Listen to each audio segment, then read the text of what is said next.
Merci pour votre fidélité d'écoute à Nana FM, vous qui nous écoutez sur la 95.5, le www.nanafm.tg, sur le bouquet Canal+, le numéro 575 et sur les chaînes YouTube Norbert Douadji et Nana FM, également sur la page Facebook Nana FM. Bonjour et bienvenue au débat de ce jour.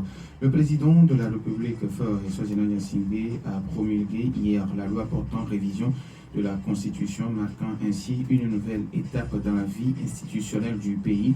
Quelle sera alors la suite? Le président va-t-il écouter son mandat actuel? Ce sont les interrogations qui seront les nôtres pendant les 45 prochaines minutes.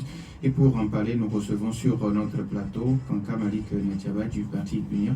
Monsieur Kanka Malik Natiaba, bonjour. Bonjour aux auditeurs.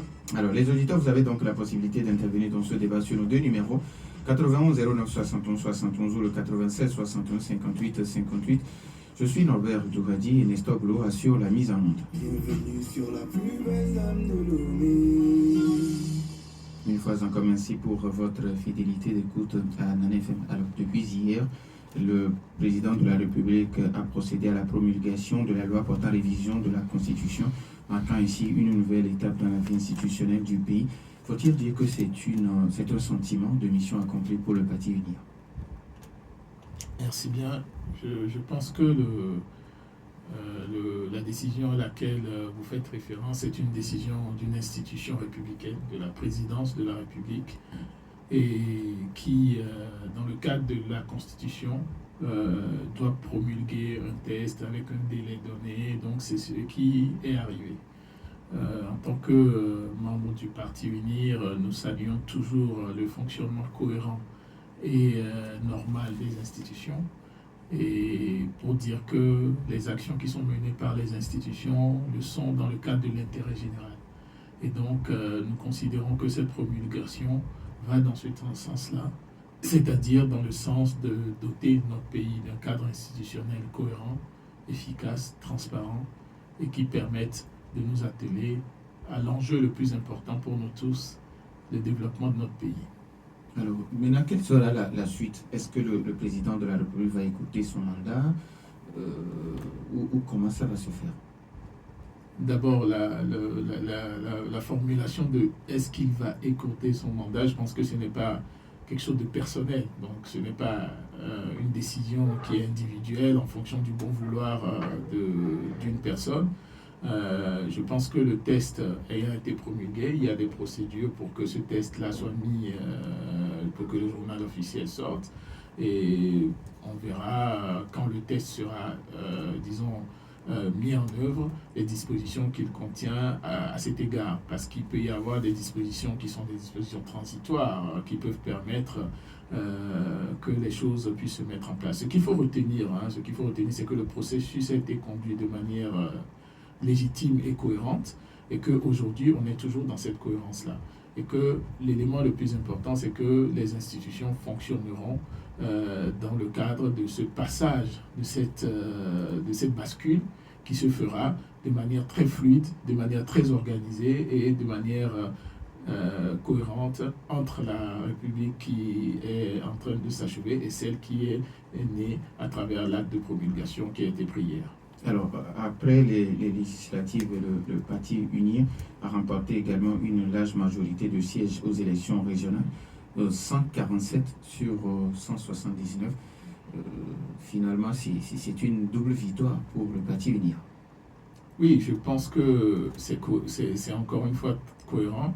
C'est-à-dire qu'il serait étrange, même si on peut imaginer qu'il y ait eu une dynamique différente dans les élections régionales, c'est-à-dire que la même personne qui va voter dans un cas pour unir, en général, il est assez cohérent qu'elle vote pour unir dans le cas des régionales. Donc, je pense que les législatives nous donnaient déjà cette tendance-là. Et donc, c'est une confirmation. Et c'est toujours le lieu de saluer la maturité de nos compatriotes, de les remercier toujours et de rendre grâce à Dieu pour la qualité de ce processus. Je pense que c'est l'essentiel. Maintenant, des réactions s'affusent de partout. Certains font état de bourrage d'urnes, de fraude. Quelle lecture vous faites de la situation sociopolitique de notre pays depuis le 29 avril à ce jour?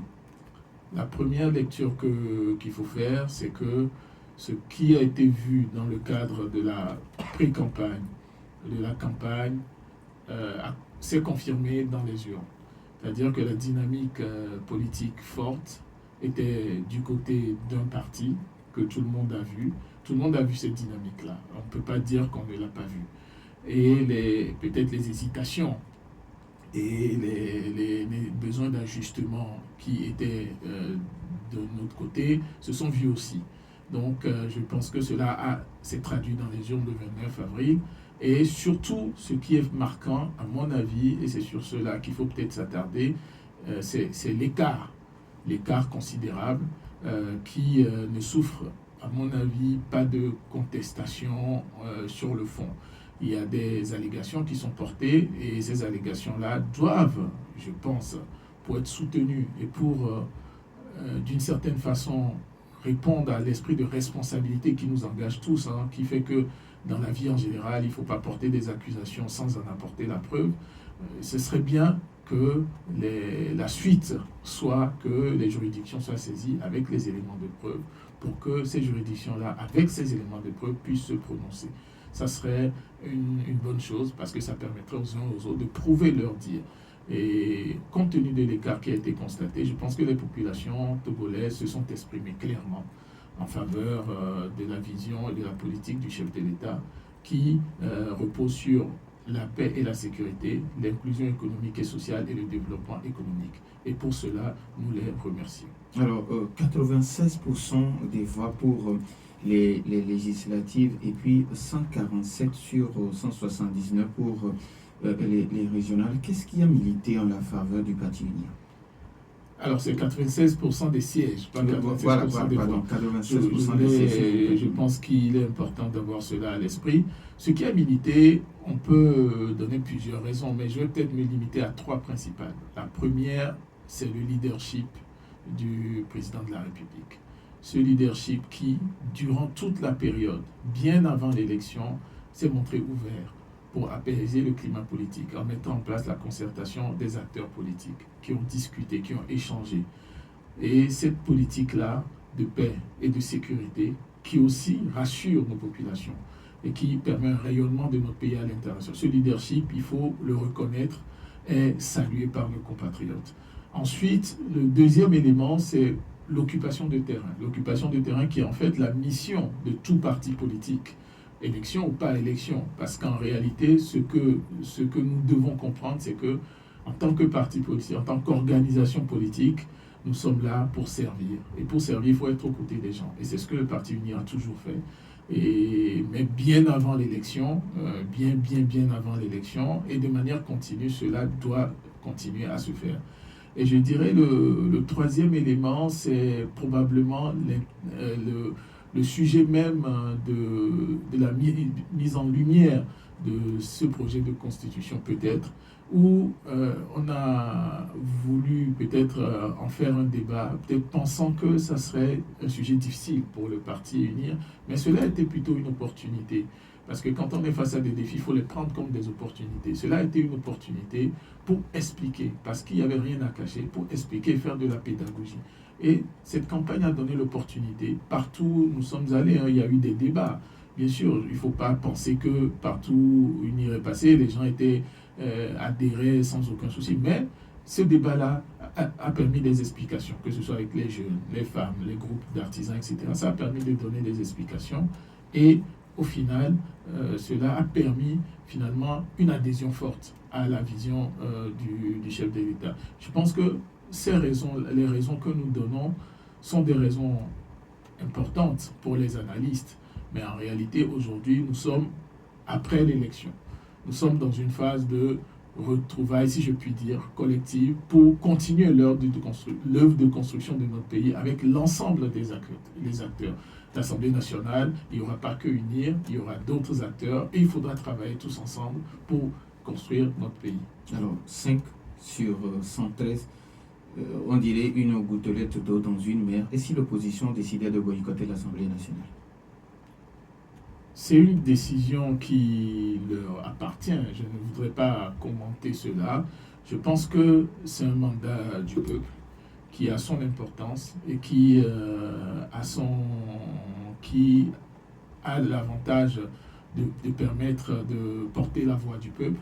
Et il faut savoir quand même que le système du fonctionnement d'une Assemblée nationale, c'est un système où la minorité a un certain nombre de droits et j'allais dire de prérogatives. Donc c'est très important et donc je pense qu'il y aura dans le cadre de cette Assemblée un travail de manière collégiale pour faire avancer certains textes. Je rappelle que dans les autres législatures où l'opposition était là, il y a eu certains textes qui ont été adoptés à l'unanimité. Je ne parle pas seulement de celles qui s'achèvent, mais en 2012, en 2013, il y a eu des textes qui ont été adoptés à l'unanimité malgré la composition plurielle de l'Assemblée nationale. Donc je crois fermement que les Togolais sauront se retrouver pour pouvoir avancer ensemble sur la voie du développement, sous le leadership de son Excellence, Monsieur le Président de la République. Alors, à quoi les Togolais doivent-ils s'attendre maintenant? Parce que vous avez la majorité à l'Assemblée nationale, vous avez le plus grand nombre de conseillers régionaux, vous avez également le plus grand nombre de mairies. À quoi les Togolais doivent-ils s'attendre maintenant?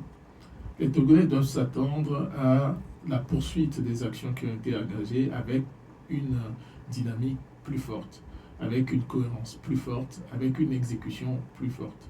L'objectif qui est fixé et dont nous parlons, c'est que les actions qui ont été entamées l'ont été probablement dans un contexte particulier, Covid, guerre en Ukraine, inflation, etc.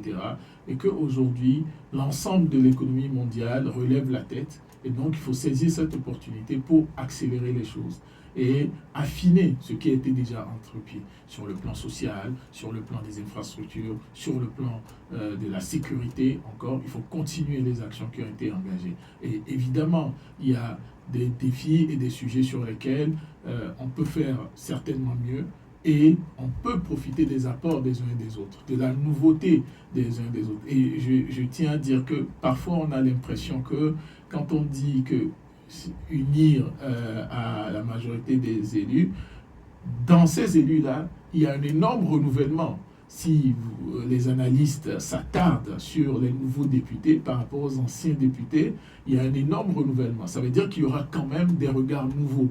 Même s'ils sont membres du même parti, il y a des regards nouveaux. Et c'est cela aussi qu'il faut saluer dans la vision du chef de l'État, de se dire, à un moment donné, on a besoin de sang neuf. On a besoin de personnes qui viennent de la société civile, qui viennent du monde économique. On a vu les profils des têtes de liste parfois dans le Parti uni. C'est parfois des opérateurs économiques qu'on n'a peut-être pas souvent vus sur les podiums politiques, mais qui ont été là pour conduire ces listes-là. Ça donne déjà la dynamique que le chef d'État veut imprimer à l'action législative dans le futur. Alors, M. Malik Kankan Tchaba, quand certaines personnes pensent que rien ne va changer, vous répondez quoi?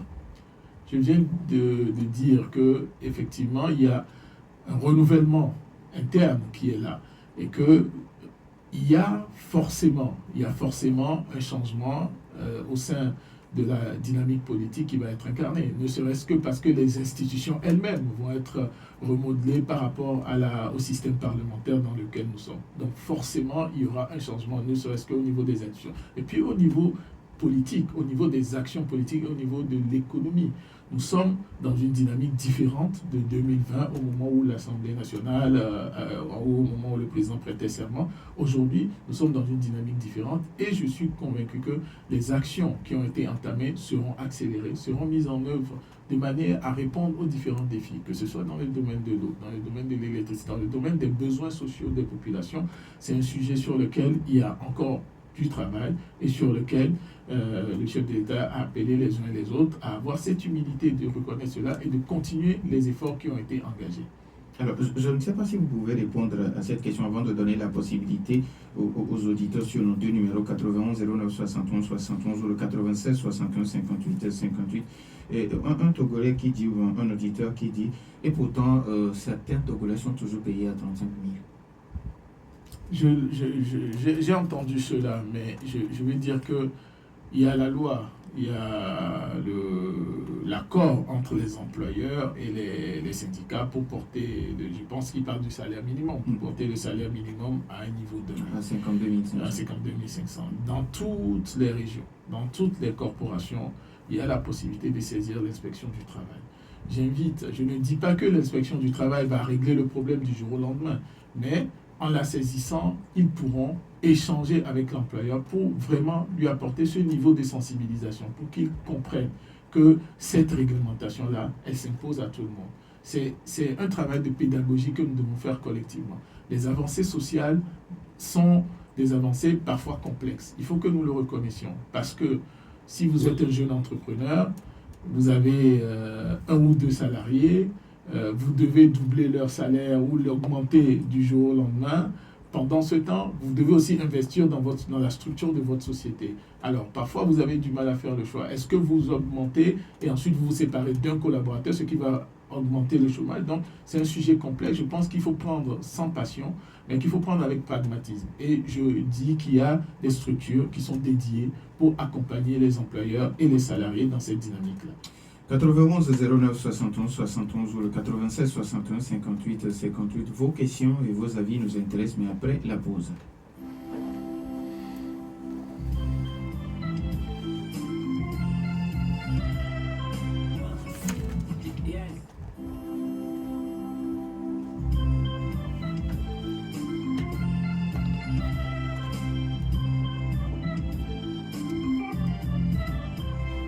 Nous avons un premier auditeur en ligne, Nana FM. Allô?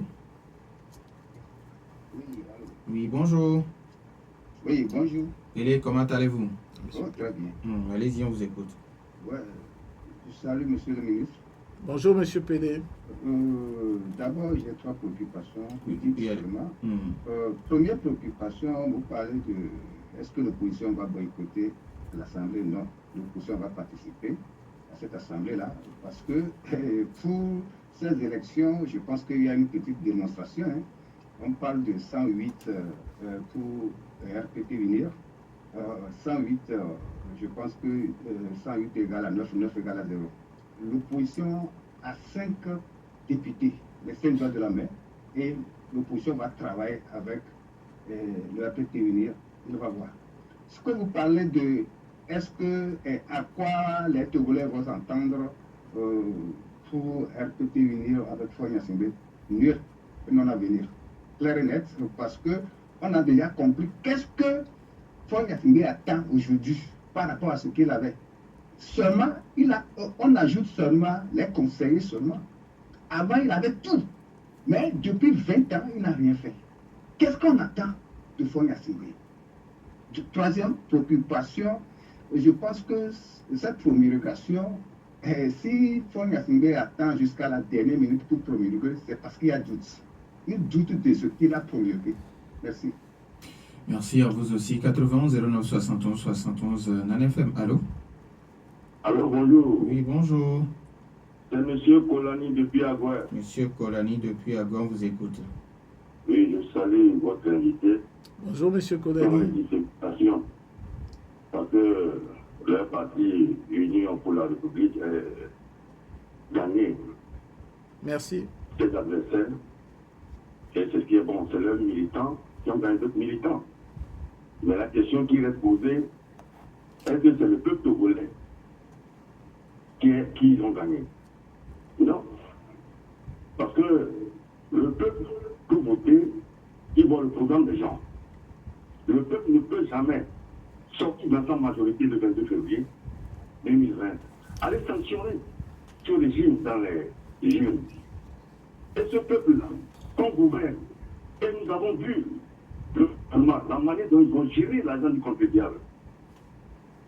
Oui. Ils sont sur la bande. Et le bande accusé par la Cour des comptes. Ce régime, on a voulu 2 grands marchés jusqu'à l'ordre du coupable, on n'a pas trouvé le coupable. Et le peuple a valé les voter. Le peuple a fait le référendum, puisque moi, pour l'année, nous avons demandé au peuple de s'abstenir. Et le taux d'abstention, dans les réalités, dépasse ceux qui sont partis voter.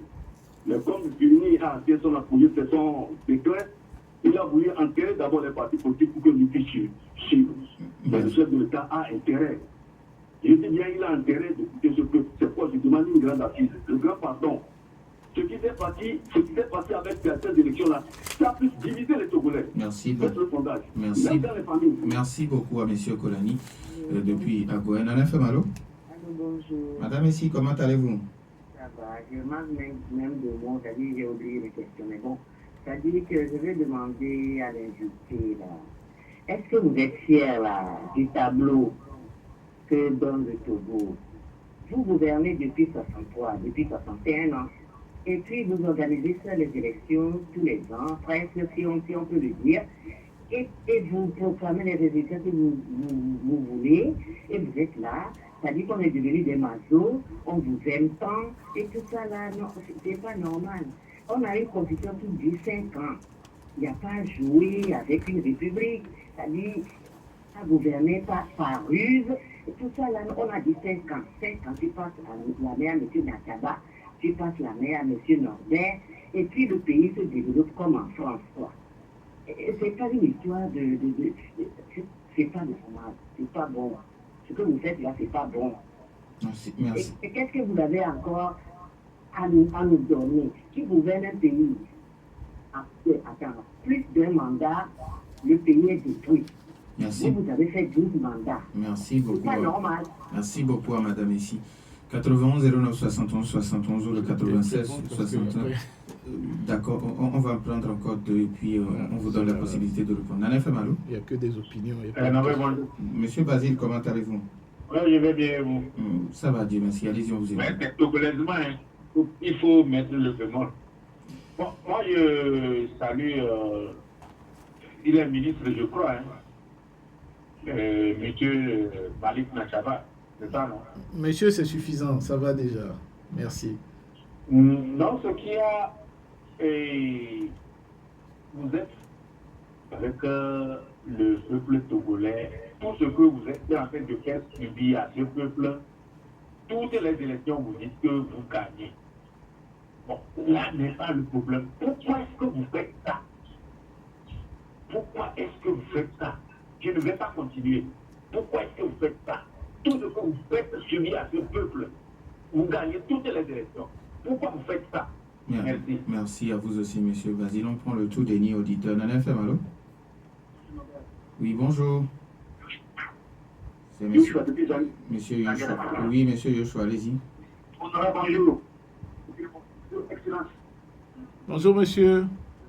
Monsieur Lazare, Joshua. Oui. Monsieur Joshua. Oui, petite question. Oui.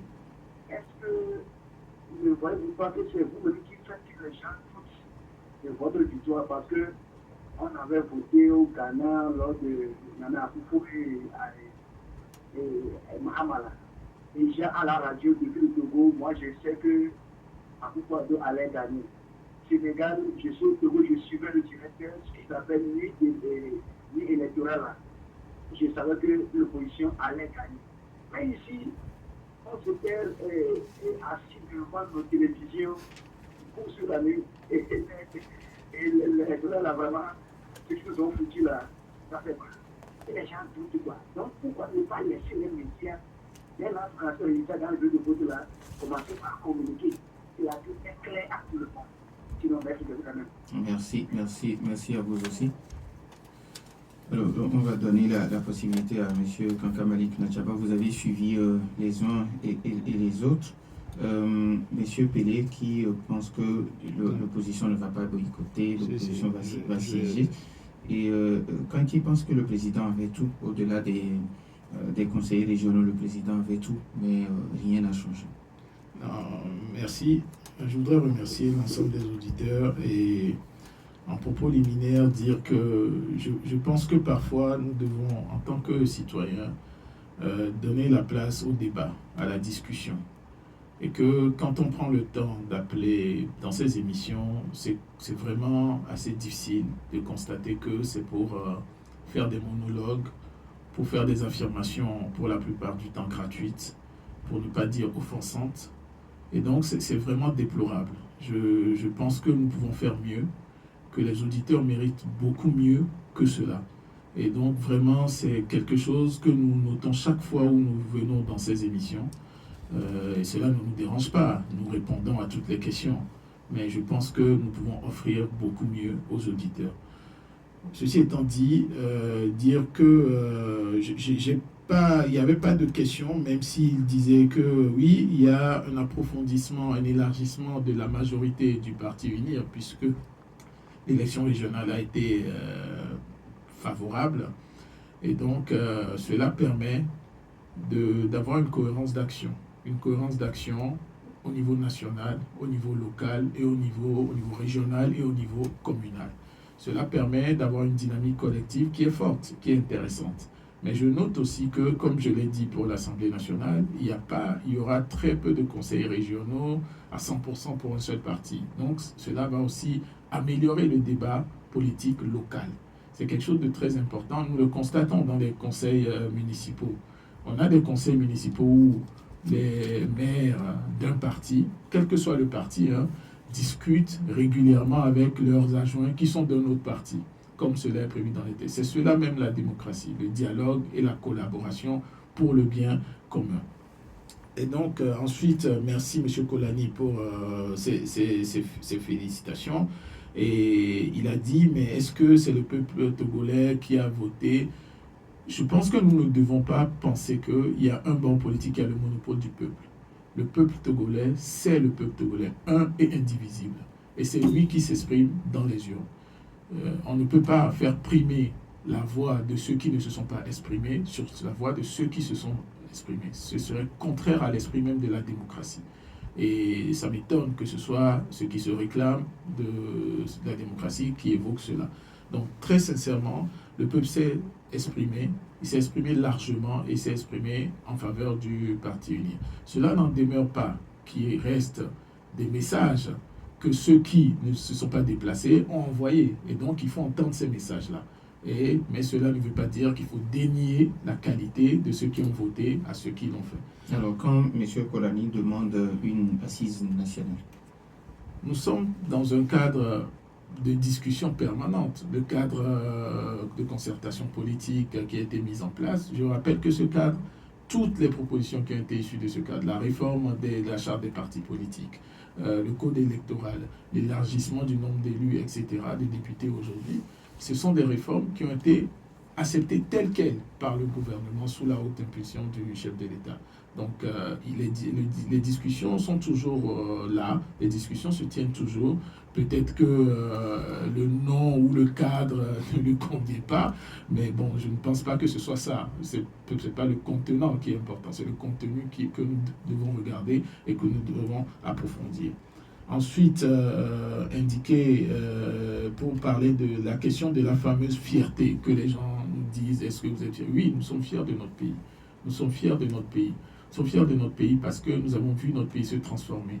Nous avons vu notre pays être salué par des institutions internationales, et pas des moindres, et pas seulement pour être complaisants avec notre pays, et qui n'avaient aucune raison d'être complaisants avec le Togo, mais qui ont salué le leadership du chef de l'État, la vision du chef de l'État et sa contribution à un certain nombre de sujets. Et sur le plan économique, nous pouvons aussi dire que l'accélération de la croissance économique, le Togo est parmi les pays qui connaîtront une des meilleures croissances cette année. Il faut juste se référer aux chiffres internationaux, ce n'est pas moi qui le dis. Et donc, il reste des défis, il reste des challenges. Et j'invite souvent, quand nous discutons avec les jeunes, qu'il ne faut pas confondre le pays et le gouvernement. Nous avons un pays, nous n'avons que ce pays-là, nous sommes fiers de notre pays. Oui, nous pouvons avoir des critiques et des griefs envers ceux qui sont là parce que nous ne sommes pas du bord politique, c'est la démocratie. Mais il ne faut pas confondre cette critique que nous adressons au gouvernement à la critique de notre pays. C'est ma conviction et je pense qu'il faut vraiment que nous travaillions là-dessus.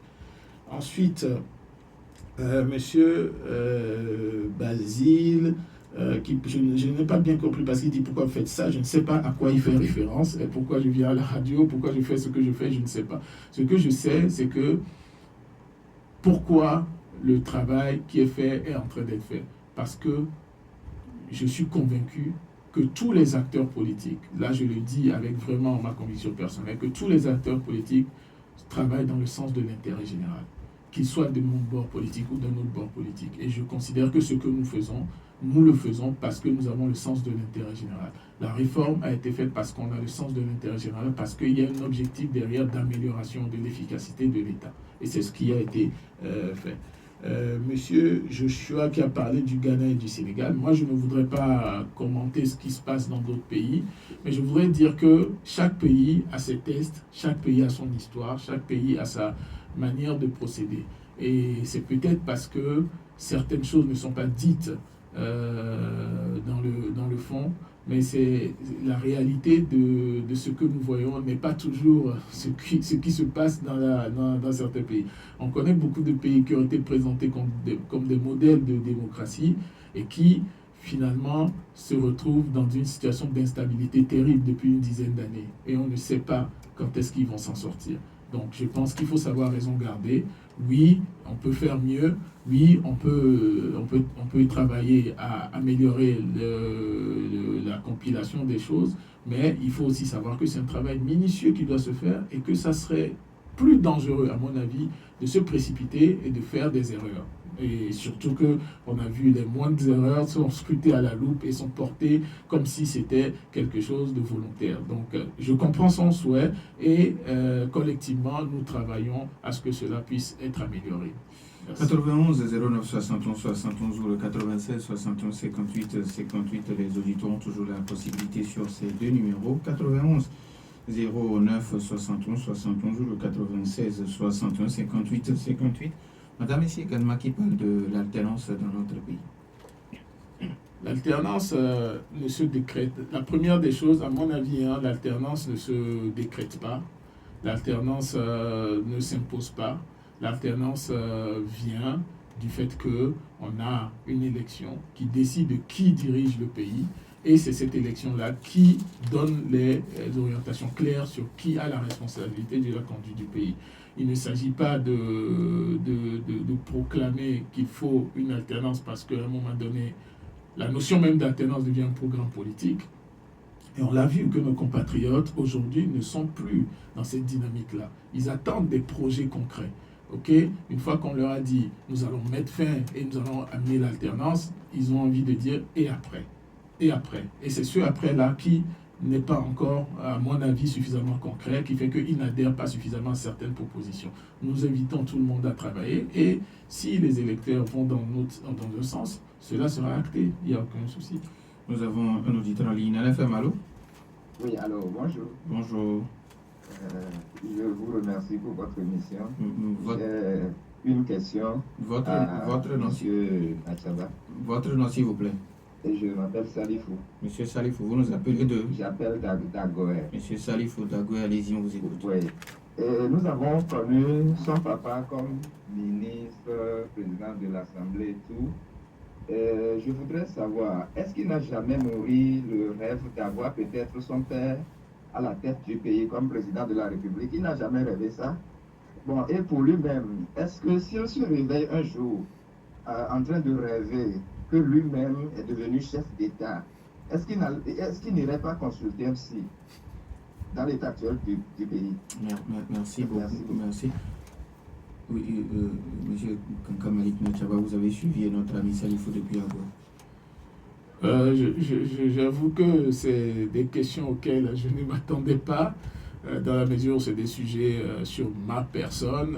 La première des choses, c'est que ce n'est pas ce que moi je pense qui compte. Je pense que les Togolais, les auditeurs n'attendent pas à dire ce que je pense. On développe des idées, on porte sur des programmes, etc. Et encore une fois, c'est ce que beaucoup de gens ont expliqué en disant que on est organisé dans un cadre politique. Dans ce cadre politique, nous avons notre champion, notre leader. Et je n'imagine pas pourquoi est-ce que, en tant que membre d'une organisation politique, on attend de moi que je parle d'un autre leader. Le leader que j'ai foi en lui et je crois vraiment que c'est celui qu'il faut pour le Togo. À partir de là, cela explique clairement la démarche que nous avons. Nous avons un autre auditeur en ligne. NFM, allô? Allô? Oui, monsieur Kokou, bonjour. Bonjour, monsieur Nabel. Oui, allez-y. Je salue notre invité. Bonjour. Bonjour, monsieur.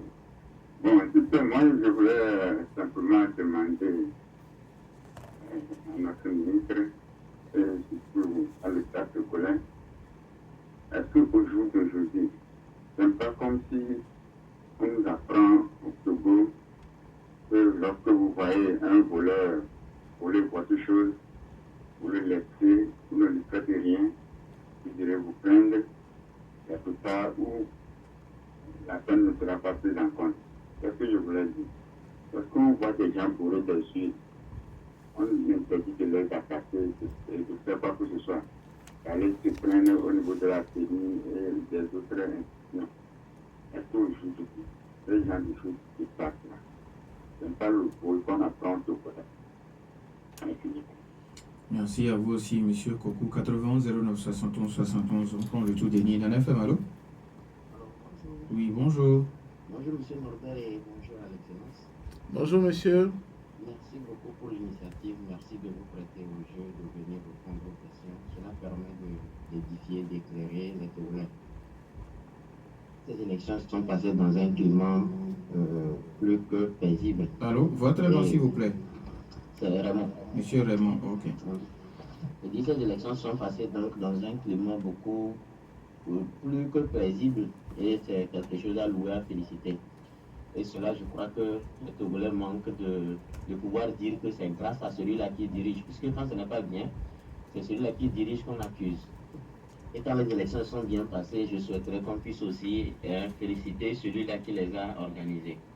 Maintenant, pour ceux-là qui estiment que les élections, les urnes ont été bourrées et tout, je crois qu'il y a des institutions au niveau desquelles les Togolais peuvent se plaindre. Ah, j'ai vu ceci qui s'est mal passé, voilà les preuves.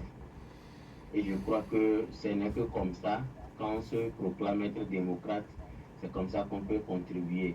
Que d'apporter, de déclarer des trucs qu'on n'a pas de preuves, et ça révolte, ça peut porter à mal la paix que nous avons. Et pour le reste, vu les résultats et que le Parti uni a la majorité, je crois que les 6 prochaines années seront les années de mise à l'épreuve, les années au cours desquelles les députés élus devront prouver à leur base qu'ils sont proches, des 6 années au cours desquelles le président de la République devra donc prouver aussi, sinon faire mieux ce qu'il a déjà fait, puisque le Togo en 1990 n'est plus le même qu'en 2024. Donc il y a quelque chose qui a bougé. Donc les 6 prochaines années, je souhaite que ça soit mieux fait. Voilà, et qu'en 2030 ou 2025 ou aux prochaines élections, que la confiance puisse être réaffirmée. Merci beaucoup à monsieur Raymond. Monsieur Malik, vous avez écouté monsieur Kokou. Peut-être que monsieur Raymond a répondu déjà à la question de monsieur Kokou par rapport au bourrage d'urne. Peut-être vous avez quelque chose à ajouter. Non, je les remercie tous les deux, évidemment. Je remercie tous les deux et effectivement, je remercie M. Kokou de me donner l'opportunité de réitérer des admirations à son Excellence, M. le Président de la République, pour la sérénité et pour l'esprit de dialogue et d'ouverture. Je l'ai dit déjà, cela ne date pas. C'est un travail de fond qui a amené à ces élections apaisées. C'est un travail de fond et pour en avoir été en quelque sorte témoin dans le cadre des activités politiques, on sait que ce qui s'est passé dans le CPC est quelque chose d'inédit, un dialogue direct qui se tenait de manière continue et dont les propositions étaient toutes avalisées par le gouvernement. Et donc ça fait que ça a créé un espace pour une discussion permanente, peut-être avec un cadre qui aurait pu être plus élargi. Évidemment, on souhaite toujours que tout le monde soit là, mais si cela n'a pas été le cas, la prochaine fois, ça pourra l'être. Et donc, il faut saluer cela. Et il faut saluer cela. C'est cela la gouvernance concertée que le chef de l'État avait évoquée dans son projet en 2020, quand il est allé à la rencontre des populations togolaises. Il nous reste pratiquement 2 minutes. Si vous avez un message à l'endroit des Togolais. Merci beaucoup. Le message à l'endroit des Togolais, c'est qu'aujourd'hui, nous sommes à une nouvelle phase. Encore plus avec la promulgation de rapportant réforme de la révision de la Constitution, et qu'aujourd'hui, ce qui compte, comme hier, c'est la construction collective de notre pays. C'est le projet commun que le chef de l'État nous propose, c'est le projet commun auquel nous devons tous contribuer et auquel la pierre de personnes dans ce pays ne doit manquer. Et si cette pierre venait à manquer, l'édifice aura des difficultés. Nous sommes tous des bâtisseurs de ce Togo-là et aujourd'hui nous devons nous retrouver pour continuer cette œuvre de construction de ce beau pays qui est cher à nous tous. Merci. Nous disons merci à Tonka Malik Nadjaba du parti Union pour la République. Merci également, vos chers auditeurs, pour votre fidélité d'écoute à Nana FM. et au débat de Nana FM. Merci à Nestor Glo et Georgette Cloutier pour la mise en onde. Je suis Norbert Douati. Bonne suite de nos programmes.